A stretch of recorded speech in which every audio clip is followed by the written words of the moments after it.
Welcome to this week's virtual Drasha. This week we have the incredible privilege to read the parashos of Matos and Masay, and Emirat Hashem be Messiah complete Sefer Bamidbar. I want to draw your attention to a fascinating episode that occurs in Parashas Matos. In Parak Lamed Beis, chapter 32, the Torah introduces the following situation. The Torah says, "Omikne Rav, Hayu Libnei Ruvain v'Libnei Gad." Literally, the tribe of Reuven and Gad had massive amounts of livestock, large flocks. They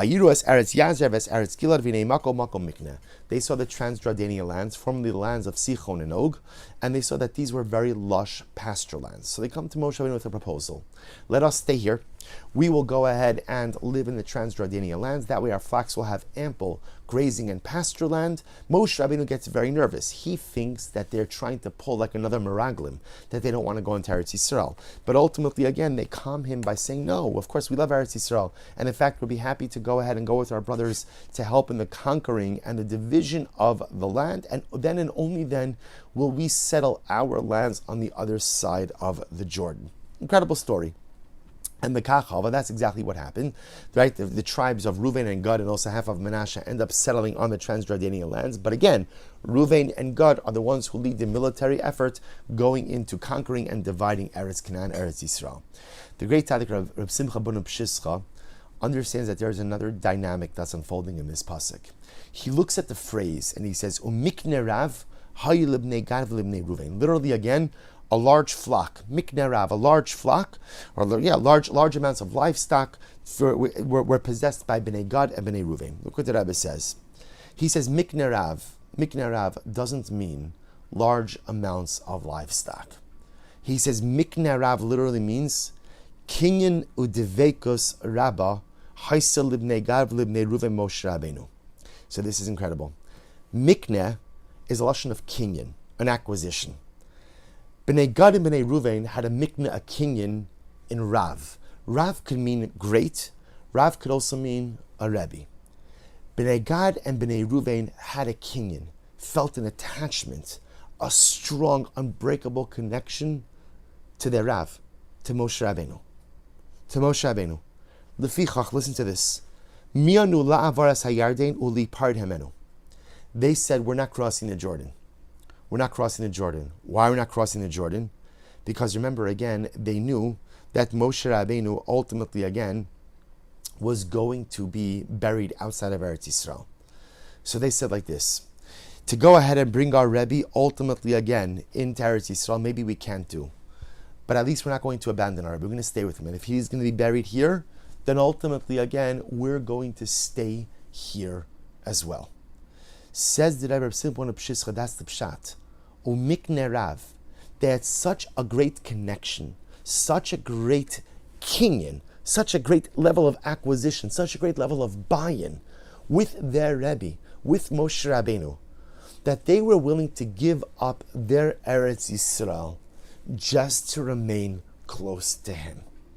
An overwhelming and incredible insight. Beautiful. So you'll say to yourself, it's a nice vart, it's an incredible vart.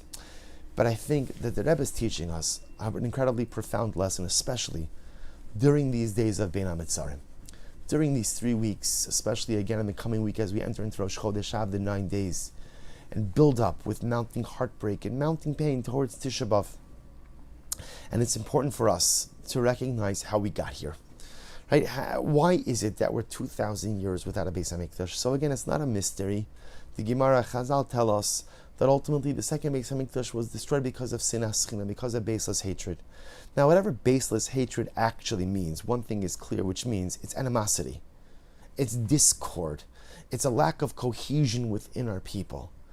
And you ever wonder, why is it that we suffer from this, right? You would think that as a people, being essentially that we've been so persecuted by the nations of the world, that if there's one thing we would possess, it would be achdus. And I want to say, in defense of Klal Yisrael, we possess an enormous amount of achdus. There is no people that cares about each other like us. There is no people that helps one another like us. Yet with all of that, we still suffer from so much dissent and discord.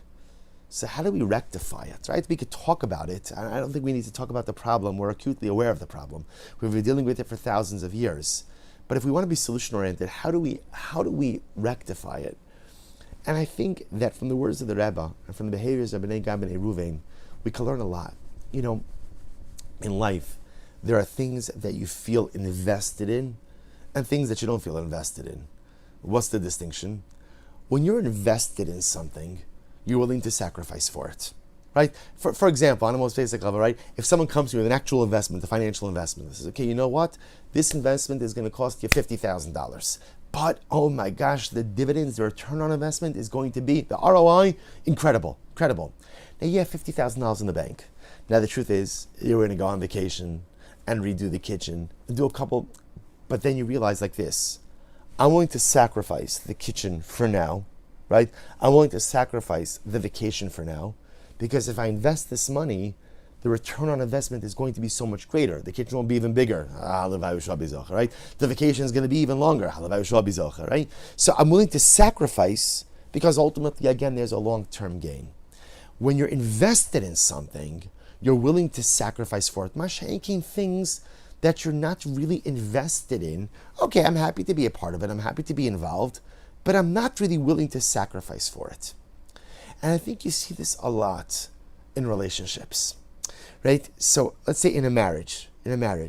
So hopefully a husband, a wife, they're invested in this relationship. So because they're invested, they're willing to sacrifice for each other. I'm in this. My life is invested in this relationship, and as such, I'm ready to make the necessary sacrifices. But let's say for someone else who you have absolutely no relationship with, at the end of the day, am I happy to help? Am I happy to do something? Sure. Like, am I willing to sacrifice for someone I don't know? Probably not. 9 times out of 10, probably not. See, herein, dear friends, lies the question of how do we look at our fellow Jew? When we look at Klal Yisrael, how do we see each other? Do I see my fellow Jew as literally my brother, my sister? They are members of my family. But I don't know your name. And maybe even more. Maybe the truth is, you don't observe like me. You don't practice like me. Ideologically, we're so far apart. How do we see each other, even if we don't really know each other? And of course, the goal is to see each other as brothers and sisters. I love every Jew.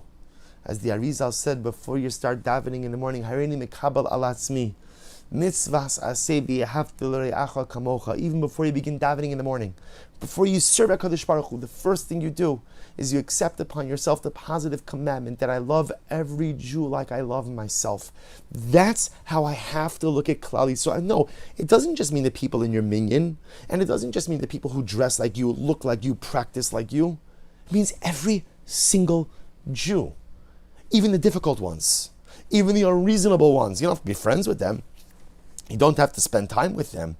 But you could love someone even if you don't like them. And you could feel like someone is your brother and your sister even though you want absolutely nothing to do with them. That's okay. You don't have to be best friends with everyone. But when I look at Klal Yisrael, what I see is a nation of my brothers and sisters. And suddenly, if it's a nation of brothers and sisters, siblings, I'm invested in my relationship with my siblings. And if I'm invested in that relationship, I'm willing to make the necessary sacrifices. So what kind of sacrifices we have to be willing to make for our brothers and sisters? And here's the incredible part. I don't mean tzedakah, which I think comes actually easily for Klal Yisrael. Right? Financial assistance is often the part that we're able to do. The sacrifice often we have to make for our brothers and sisters is to sacrifice machlokes. What does that mean? It's so easy to fight. And it's so easy to disagree vociferously, and sometimes even arrogantly, and sometimes with an incredible, acidic overtone. That's easy. But when you're but the problem with that is, when I disagree like that, when there's machlokes that's so negative, that's so divisive, that arose at the very fabric of unity of our people, then what I'm doing is I'm eroding the relationship. But if I'm invested in the relationship, because these are my brothers, these are my sisters, there's an investment. If there's an investment, I'm going to be careful to guard my investment. Everybody wants to protect their investment. So if I'm invested in my relationship with my fellow Jews because they're my brothers and sisters, I'm going to protect that investment at all costs. And therefore, I'm willing to make sacrifices to protect that investment. What kind of sacrifice am I willing to make? Even though I could fight, even though I could argue, even though I could deliver that, zinger retort, I'm not going to do it. That's the sacrifice I'm willing to make for the achdus of my people. And where do we learn a willingness to sacrifice for your familial investment? From where do we learn a willingness to sacrifice? Because when you're invested in a relationship, you want to protect that investment. Umikne Rav, Hayil libnei Gad, ulibnei Ruvain. Right to Rebbe Pshischa, Umikne Rav, Bnei Gad and Bnei Ruvain says, hey, we are invested in our Rebbe. We're invested in our Rav. Not just a little investment, Mikne Rav, a big investment, a strong investment. This is our Rebbe. This is our Moshe Rabbeinu. And we're so invested. Listen to this. We're so invested that we are willing to give up our chelik in Eretz Yisrael to stay with our Rebbe. Mikne Rav, Mikne, and the irony is that Moshe Rabbeinu totally misunderstood what they were saying. But Mikne, they were so invested in their relationship with Moshe Rabbeinu that they were willing to give up what had been the sole goal of our people for the previous generations, to get to Eretz Yisrael. We'll give up Eretz Yisrael for the sake of remaining close to Moshe Rabbeinu. We'll give up Eretz Yisrael for the sake of our relationship with our fellow Jew. We'll give up Eretz Yisrael because we are invested in the achdus and in the relationships of the klal. And if Bnei Gad and Bnei Reuven were willing to give up their chelik in Eretz Yisrael for a relationship with one Jew, then alachas kama v'kama, we have to stand ready to make the necessary sacrifices, and not even big sacrifices. Just sacrificing the right to fight, sacrificing the right to engage in machlokes, sacrificing divisiveness to protect our investment. Each of us are invested in the continuity of Klal Yisrael, and that investment is, I'm invested in my relationship with you. You're invested in your relationship with me. But I don't know you. You don't know me. It doesn't make a difference. Because even if we don't know each other, we are all brothers and sisters. That is the familial investment we have. And whenever you have an investment, you want a good return on that investment. You want to protect that investment. The way we protect the investment, the way we secure our return on that investment, is through shalom. It's through fostering peace with each other. We don't have to agree. We don't even really have to like each other. But we have to find ways to sidestep machlokes and find other mechanisms of resolution conflict whenever possible. Bnei Gad and Bnei Reuven did stay on the other side of the Jordan River, next to their Rav, next to their Rebbe, next to Moshe Rabbeinu. When you're willing to sacrifice for your relationship with the other, when you're willing to sacrifice to protect your investment in Klal Yisrael, the return is always something magnificent. Wishing everyone a good Erev Shabbos and a beautiful Shabbos Kodesh.